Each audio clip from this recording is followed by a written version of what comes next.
Welcome back to another episode of Classics in a Nutshell.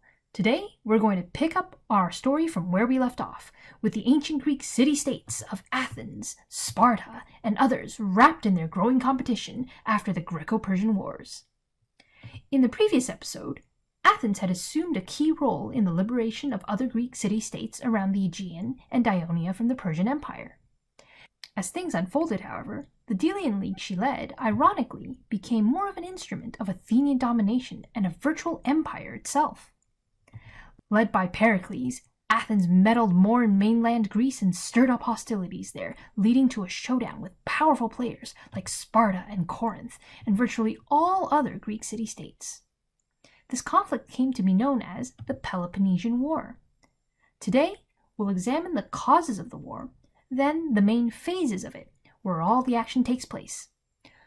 Spoiler alert, after a few bloody noses all around, mighty Athens goes down to defeat. First, let's examine some general causes that led to the conflict. Most of the information we have from the Peloponnesian War comes from Thucydides, a contemporary chronicler of the events who was himself also a participant in the war, so a little bit of bias alert here. He seems to have gotten it right when he noted that the war resulted from the tensions between Athens and Sparta for hegemony or dominance over the Greeks on the mainland. In one corner you had the Athenians, whose ambition led them to meddle in other polises' business, as she attempted to extend her power to nearby regions and all around the Aegean Sea.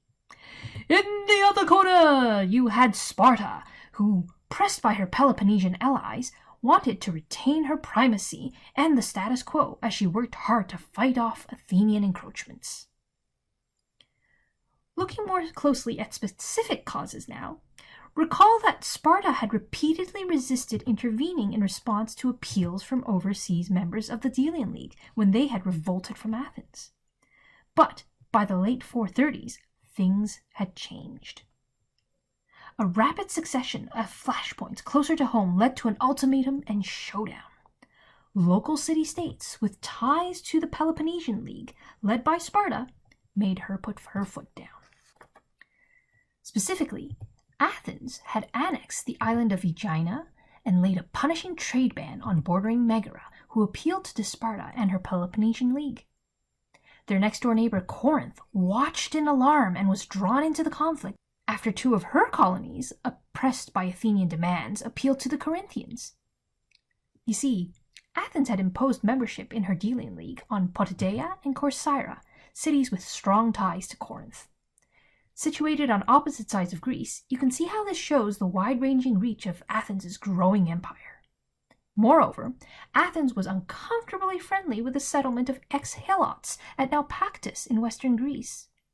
The Naupactians were renegades from a revolt against Sparta, and, flashback, the tensions in this region went far back to Chimon's time. You see, back in 462 BCE, a group of Helots had begun a revolt at Mount Ithome against their Spartan overlords. Athens, who was nominally allied friends with Sparta at the time, offered her services, with Cimon even sending over an Athenian force. Sparta had rejected this Athenian aid out of hand. Perhaps that was a sign of the tensions that were to come. But back to Corinth, trying to help out her colonies against the Athenians. As the only Peloponnesian state with naval forces capable of challenging Athens, Corinth pressed the Spartans for additional aid. The Spartans could see that threats to their security and stability seemed to now be coming from all directions, and so they committed to countering these by joining the conflict against Athens. The Peloponnesian War had begun, and it was to unfold in three main phases, extending from 431 to 404 BCE. The first phase would be known as the Archidamian War. The second phase, the Interlude and the Sicilian expedition. And the third and final phase, the Sicilian and Ionian War.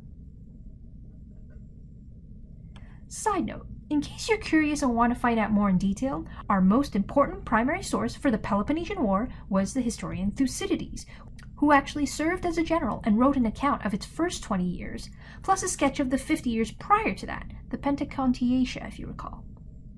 The other main contemporary source who takes up the story from 411 BCE was Xenophon. So, on to the first phase. Thucydides writes that the initial opposing strategies of Athens and Sparta reflect to some degree the character of these two fierce competitors. The Spartan strategy, led by King Archidamian II, was rather old school. Send a large army of elite Spartans and allies into Attica to destroy the crops and challenge the Athenians to do battle against their superior land forces or face starvation.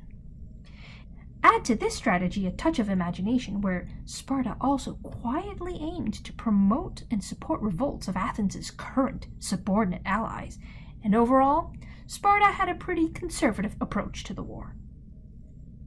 On the other hand, Pericles urged the Athenians to engage in an innovative strategy, refuse the land battle, abandoning farmland in the surrounding Attic region, and concentrate the polis's population within the strongly fortified walls of Athens and her connected ports. The city could rely on her navy to import all the food it needed, keeping the grain route from the Black Sea secure. At the same time that the populace were hunkered down in their city-state, the Athenian fleet was also to keep her allies in line and make nuisance raids on Spartan allies. Overall, this was a more imaginative strategy, but it required a firm hand and a disciplined populace. Predictably, from 430 BCE onward, the Spartans led a large allied army into Attica at least once a year to ravage the crops and provoke the Athenians to battle. And, putting Pericles' strategy into practice, most of the populace of Attica squeezed into heavily fortified Athens. But there was a flaw to the plan. Overcrowding and lack of sanitation soon produced rampant disease, a surprise that Pericles had not foreseen. In fact, a plague broke out, as described in Thucydides' books, with some gruesome symptoms. It recurred for several years and resulted in a catastrophic loss of life and morale, two things you really can't afford to lose in the middle of a war. Pericles himself succumbed to the plague in the first few years of the war, a terrible loss for the Athenians, who now found themselves without their most authoritative and stable leader. Fortunately for Athens, the Spartans were not imaginative enough to exploit this opportunity, but just kept up their annual campaigns. Unfortunately, after Pericles' death, the direction of the city was riven by strife. Opportunists and demagogues sparred, with no one authoritative or stable enough to lead Athens out of her predicament. They brought out the worst side of democracy, the volatility of the mob, its susceptibility to rhetoric, flattery with short-term inducements and inflammatory incitement of violent passions. The Athenians, who had given birth to democracy, now saw it at its worst. The best example of this is shown in Thucydides' account of the Mytilenean debate.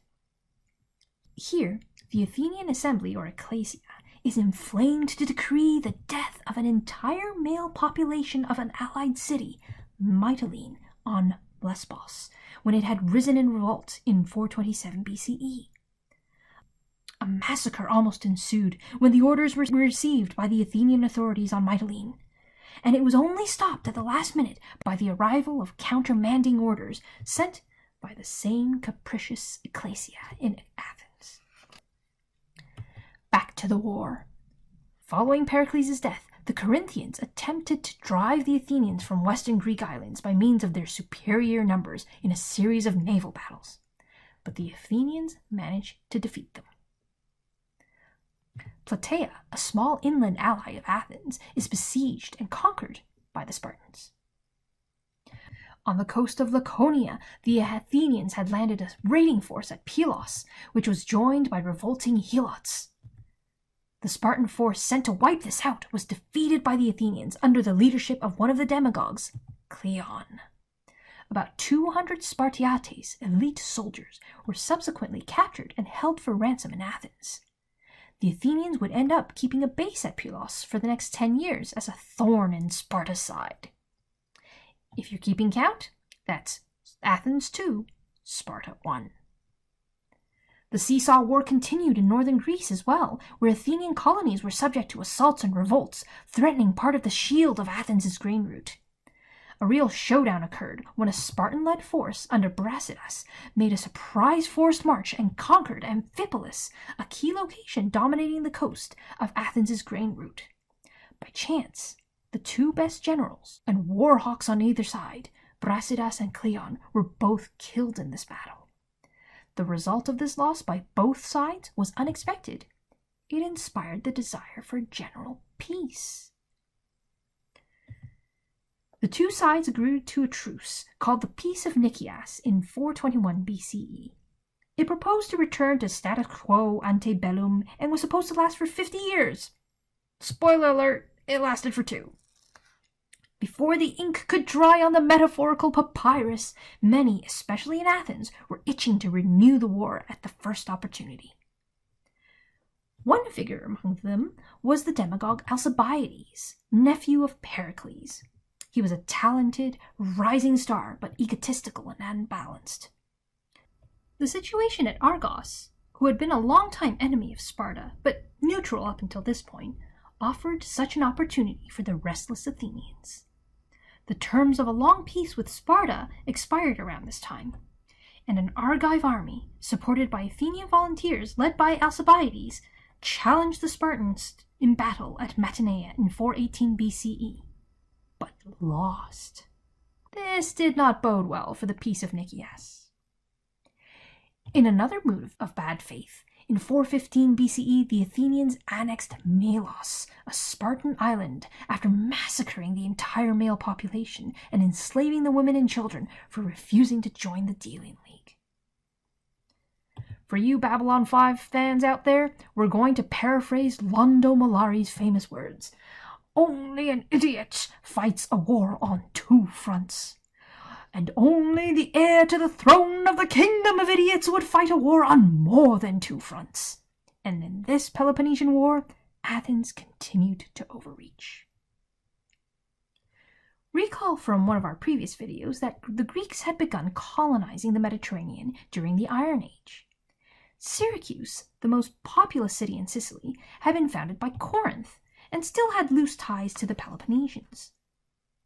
By the time of the Peloponnesian War, in the latter part of the 5th century BCE, it was the largest and wealthiest city in Sicily, but only one of the many independent polis. Athens had minor brushes with Syracuse in the first part of the war, having sent a small force to aid some Ionian cities there, but there had been a general settlement of disputes in 424, and the Athenians had been sent home. Remember those dreams of ambitious conquests that were beginning to bubble up in Athens? Well, almost 10 years later, Alcibiades and others drummed up support for the idea of a major expedition against Syracuse. Ostensibly, it was to help her old allies in Sicily. But in reality, the goal for this expedition was to seize the island and extend Athens' power, thereby renewing the war against the Peloponnesians with an upper hand. Not to mention the very practical goal of exalting the personal glory of Athens' demagogues. In 415 BCE, the largest armada ever assembled by Athens landed near Syracuse. At the head of this Athenian force was the charismatic demagogue Alcibiades, and to counterbalance him, Athens had also sent along the conservative Nicias. Of the Peace of Nicias, which he had helped broker a few years earlier with Sparta. The expedition didn't really get off to the best of starts. You see, before they had set sail, a scandal had broken out in Athens, having to do with the profanation of sacred rites related to the Eleusinian mysteries. Alcibiades, their best general, was embroiled in this scandal, and so called back to Athens to stand trial. He hastily fled for refuge. To Sparta! But back to Athens' Sicilian expedition, which now found itself not only one general short following Alcibiades' departure, but also with that same Alcibiades now working for their enemies. Syracuse was almost taken by surprise attack, but at a critical moment the Spartans sent a general, Gylippus in response to appeals from the inhabitants. He so successfully reorganized the defense that he turned the tables on the Athenians, and the besiegers became the besieged. Despite the arrival of reinforcements from Athens, the invaders lost their ships in a climactic battle and were gradually worn down in failed land battles. With no hope of sailing back home, the Athenians decided to retreat to their inland allies, but Nicias foolishly delayed the move until too late. The Syracusans utterly defeated the demoralized retreating army, killing or enslaving all. Thucydides wrote that this was the most catastrophic defeat yet suffered by the Athenians. It also clearly began the process by which she lost her empire, the Delian League, and the Peloponnesian War. In the face of this Athenian disaster, Sparta and her allies were inspired to renew the war. In this, the capricious Alcibiades advised the Spartans to establish a permanent fort in Attica at Decelea, which was to prove a thorn in the Athenian side. But the most important action took place in sea battles centered around the Ionian coast. The enemy of my enemy is my friend. Sparta, at Alcibiades' urging, now began courting the Persians under King Darius II. He financed the building of successive fleets for the Spartans. The cost, however, was steep. The eventual surrender of all Greek cities on the coast of Asia Minor were to go back to the Persians. In Athens, panic struck, motivating the Athenians to scratch together their fleet and hoplites to be ready for the inevitable revolts of her allies and attacks of the Peloponnesians. To make matters worse for the Athenians, a violent coup occurred in 411 BCE, and it produced rule by an oligarchic council called the 400, which reigned for 6 months, though eventually democracy was restored. The permanent Spartan fort at Decelea kept the Athenians cooped up in their city and even more dependent on grain from the Black Sea route. Of course, this made control of her league allies along this route even more critical.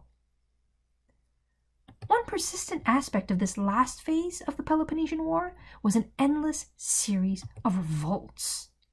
Chios, Lesbos, Miletus, Rhodes, Thasos, Euboea, Samos, and other revolts had to be quashed. Sparta's attempts at encouragement and occasional naval visits to the site of these revolts ended up being poorly handled, and the Athenians managed to recover control.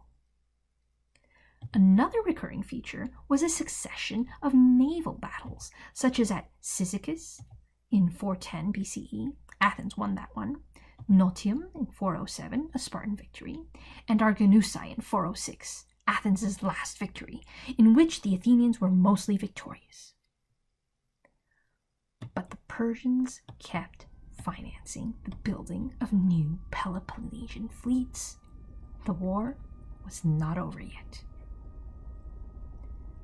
Remember Alcibiades? To call him mercurial would be a bit of an understatement.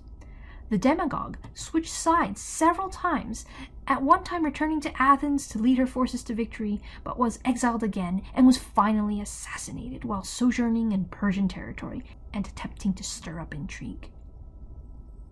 A new dynamic Spartan general, Lysander, led the Peloponnesian fleet and managed to destroy the last Athenian fleet in a decisive battle in the Hellespont at Aegospotami in 405 BCE. The grain route through the Hellespont, so crucial to the Athenian resistance against Spartan sieges, was cut. And to make matters worse, nearly all the Athenian allies revolted. When it rains, it pours. The Spartan general Lysander sailed into the Gulf near Athens and there met the Spartan king Pausanias, thereby completely surrounding Athens. Besieged by land and sea and threatened with famine, Athens could see the proverbial writing on the wall, and so she sued for peace. Speaking of walls, the long walls that Athens had worked so hard to rebuild after the Persian Wars were torn down, and so were the fortifications of her port, Piraeus. and with the surrender of her few remaining ships, Athens had officially lost the Peloponnesian War. In 404 BCE, a 30 years peace was made wherein Athens' Delian League was dissolved. Athens herself was subjected to terms set by the Spartans, who replaced Athenian democracy with an imposed oligarchy known as the 30 Tyrants. These tyrants would reign by thuggery and purges until they were eventually overthrown and democracy was restored. In the last episode of this disastrous finale, despite the wishes of the Ionian Greeks for freedom under Spartan protection, the Persians collected their return on their previous financing of Peloponnesian forces. They moved in and resumed hegemony over the coast of Asia Minor once again with Spartan compliance, thus fulfilling the Mephistophelian pact that had been agreed upon earlier. Persia had more or less regained her dominance in Ionia. Sparta was now top dog, and Athens' short-lived empire had crumbled. But don't worry, there are still many chapters of Greek history to be explored. Tune in next time, and thanks for watching Classics in a Nutshell. Until then, we leave you with a few review questions to help you focus on the important points related to the Peloponnesian War.